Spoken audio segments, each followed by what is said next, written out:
कुंभ मेला भारत में आयोजित होने वाला एक विशाल मेला है जिसमें करोड़ों श्रद्धालु हर 12वें वर्ष प्रयागराज, हरिद्वार, उज्जैन, नासिक में से किसी एक स्थान पर एकत्रित होते हैं।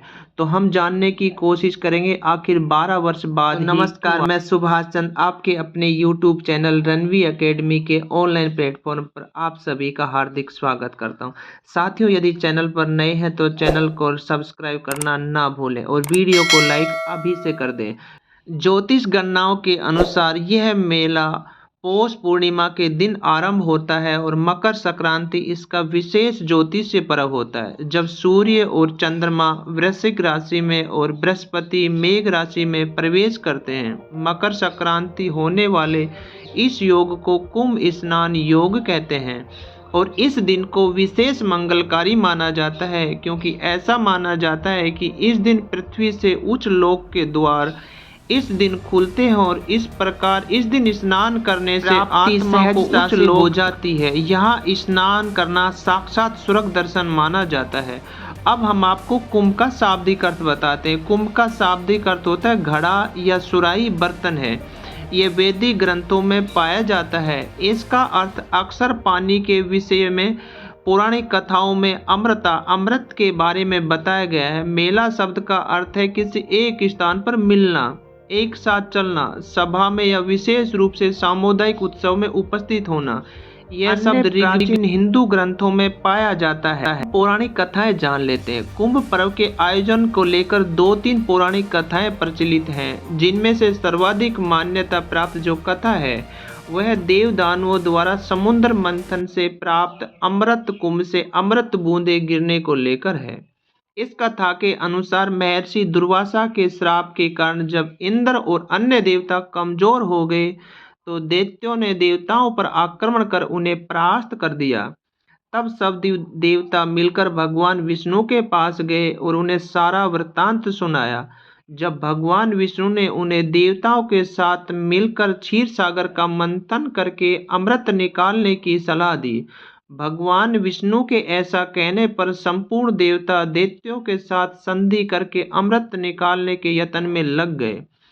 अमृत कुंभ के निकलते ही देवताओं के इशारे से अमृत कलश को लेकर आकाश में उड़ गया। उसके बाद दैत्य गुरु शुक्राचार्य के आदेशानुसार दैत्यों ने अमृत को वापस लेने के लिए जयंत का पीछा किया और घोर परिश्रम के बाद उन्होंने बीच रास्ते में ही जयंत को पकड़ लिया। अमृत कलश पर अधिकार जमाने के लिए देव और दानवों में 12 दिन तक अविराम युद्ध होता रहा। इस परस्पर मारकाट के दौरान पृथ्वी के 4 स्थानों प्रयाग, हरिद्वार, उज्जैन, नासिक पर कलश से अमृत बूंदें गिरी थी। उस समय चंद्रमा ने घट से प्रसन्न होने से और सूर्य ने घट फूटने से, गुरु ने दैत्यों के अपहरण से एवं शनि ने देवेंद्र के भय से घट की रक्षा की।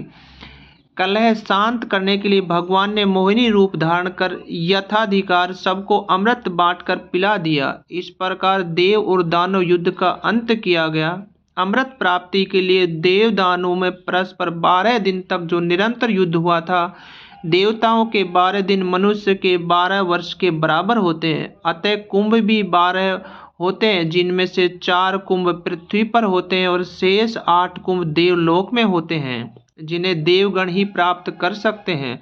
मनुष्य की वहां पहुंच नहीं है। जिस समय में चंद्रिकों ने कलश की रक्षा की थी, उस समय ही वर्तमान राशियों पर रक्षा करने वाले चंद्र सूर्यादि ग्रह जब आते हैं का योग होता है। अर्थात जिस राशि पर सूर्य, चंद्रमा और बृहस्पति का संयोग होता है, उसी वर्ष उसी राशि के योग से जहां जहां अमृत बूंद गिरी वहां वहां कुंभ पर्व होता है। कुंभ में इन 6 दिनों का विशेष महत्व होता है, जिन्हें शाही स्नान कहते हैं।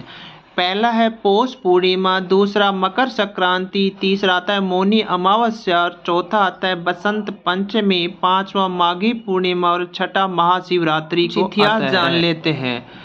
विभिन्न पुराणों और अन्य प्राचीन जो मौखिक परंपराओं पर आधारित पाठों में भी पृथ्वी पर 4 विभिन्न स्थानों पर अमृत गिरने का उल्लेख हुआ है, वह सर्वप्रथम आगम अखाड़े की स्थापना हुई। कालांतर में विखंडन होकर अन्य अखाड़े बने। चीनी यात्री हेन सोंग, जो कि सम्राट हर्ष के दरबार में आया था, उसने भी लिखा है कि 600 के आसपास उन्होंने जो प्रयाग में कुंभ हुआ उसमें स्नान किया था।